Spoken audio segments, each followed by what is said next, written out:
In a village nestled deep within the heart of Africa, there lived a man named Femi. Now, Femi wasn't just any man. He was the most sought-after bachelor in the entire region, and perhaps even beyond. Tall and strong, with a smile that could charm the birds from the trees, Femi was a master craftsman. His hands could shape wood into beautiful furniture and carve intricate statues that seemed to breathe with life. His farm was always the most prosperous, his yams the largest, and his laughter the loudest at every village gathering. Mothers would sigh dreamily, pointing him out to their daughters, and the young women of the village would find any excuse to walk past his workshop, hoping to catch his eye. But Femi had a secret, a peculiar standard that no one could quite understand. Despite the parade of beautiful, intelligent, and hard-working women who showed him interest, Femi remained unmarried. He would always find a flaw, a reason to say no.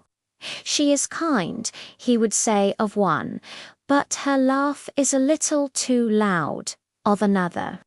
"She is a wonderful cook, but she doesn't understand the stories I see in the wood." The villagers began to whisper. They called him the unreachable man. Some said he was too proud, that his success had gone to his head. Others speculated that a river spirit had enchanted him, making him blind to the charms of mortal women. The village elders, concerned that their most promising young man would grow old alone, decided to intervene. They called a meeting with Femi. The chief, a wise old man with eyes that had seen many seasons, spoke first. "Femi, my son," he began, his voice raspy but firm, "you are the pride of our village. But a tree, no matter how strong, cannot stand alone against the storm. It needs roots, a family. Why do you turn away every woman who comes to you?" Femi respected the elders, so he answered truthfully. "Respected elders," he said, bowing his head. "It is not pride that guides me. I am searching for a woman who speaks the language of my heart. I seek a partner, a true companion, someone who sees the world not just as it is, but as it could be. I want a woman who can look at a rough block of mahogany and see the spirit of the lion waiting to be freed by my chisel." The elders were puzzled. This was not a simple request for a good cook or a diligent farmer. This was a request for a kindred spirit, a soulmate. They had no match for such a desire. So they gave him their blessing, albeit with worried hearts, and Femi continued his search.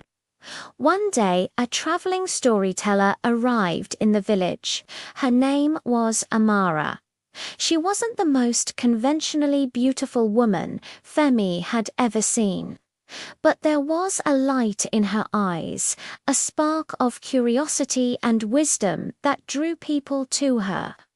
She carried with her a small drum and a heart full of tales from faraway lands. That evening, as the sun painted the sky in shades of orange and purple, the entire village gathered around the central fire to listen to Amara's stories. Femi, as usual, sat at the back, observing. Amara began to speak, and her voice was like honey and wind. She told stories of clever spiders, brave warriors, and magical forests. With every word, she painted vivid pictures in the minds of her listeners. The children gasped, the women smiled, and the men nodded in appreciation. But Femi was utterly captivated. Amara wasn't just telling stories. She was weaving worlds. After she finished, the crowd erupted in applause. Femi, however, remained silent, lost in thought. He approached her as she was packing her small bag. "Your stories," he said, his voice softer than he intended. "They are alive." Amara looked up at the tall, handsome man. She had heard the whispers about him. "Stories are always alive," she replied with a gentle smile. "You just have to know how to listen." Intrigued, Femi invited her to his workshop the next day. He wanted to show her his work, to see if she could understand. When Amara arrived, her eyes widened not at the fine furniture, but at a half-finished sculpture in the corner. It was a block of dark ebony, barely touched by Femi's tools. "What will this be?" she asked, her fingers tracing the rough grain of the wood. Femi was surprised. Most people only paid attention to his finished pieces. "I'm not sure yet," he admitted. "I can feel a great power within it, a story waiting to be told. But the first chapter eludes me." Amara circled the block of wood, her expression thoughtful.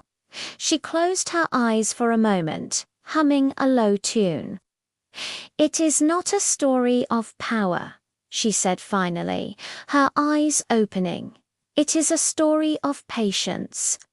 It is the story of the baobab tree, which grows slowly, silently, for hundreds of years, storing water for all creatures in the dry season. It doesn't shout its strength. It simply endures and provides." Femi stared at her, then at the wood, and then back at her.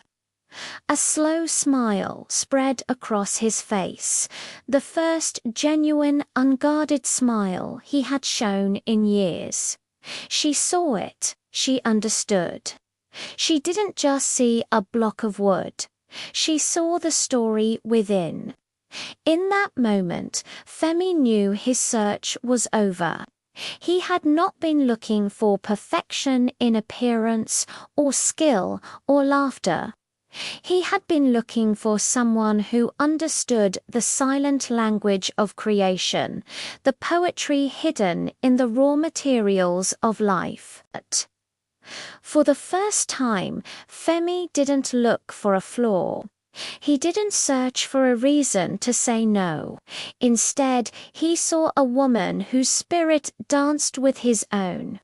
He saw a partner who could help him tell the stories he carved in wood, just as he could provide a steady rhythm for the tales she wove with her words.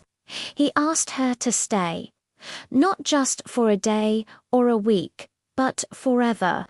He didn't make a grand proposal with riches and promises of an easy life. Instead, he offered her a simple, profound truth. "With you," he said, "I believe I can finally finish my greatest creation." Amara smiled, her eyes shining in the dim light of the workshop. "And with you," she replied, "I believe my stories have finally found a home." The news of Femi and Amara's union spread through the village like a gentle breeze. The villagers were surprised, but when they saw the couple together, they understood. They saw how Femi's hands, once just strong and skilled, now moved with a newfound grace and inspiration. His carvings became even more breathtaking, filled with emotion and narrative that captivated everyone. And Amara's stories, once just entertaining tales, now held a deeper wisdom, a grounding force that came from having found her own anchor. They built a life together that was more beautiful than any single piece of art. Their home was a haven of creativity and love. The sound of Femi's chisel was often accompanied by the soft rhythm of Amara's drum, a constant duet of creation. They weren't just a craftsman and a storyteller. They were co-authors of a shared life. The elders, seeing Femi's profound happiness, finally understood. He hadn't been searching for a woman to satisfy his pride or his needs. He had been searching for the other half of his soul. He was looking for someone who didn't just admire his work, but understood his purpose. He sought a companion who could see the invisible threads that connect art, nature, and the human heart. And so, the man whom no woman in the village could satisfy finally found his match, not in perfection, but in connection. He found it in a traveling storyteller who taught him and the entire village that the deepest satisfaction in life comes not from finding someone who fits a perfect image, but from finding someone who helps you complete your own. Their story became a legend in itself, a tale told around the fire for generations to come, a reminder that the greatest love stories are not about finding a perfect person, but about finding a partner who speaks the same language as your soul.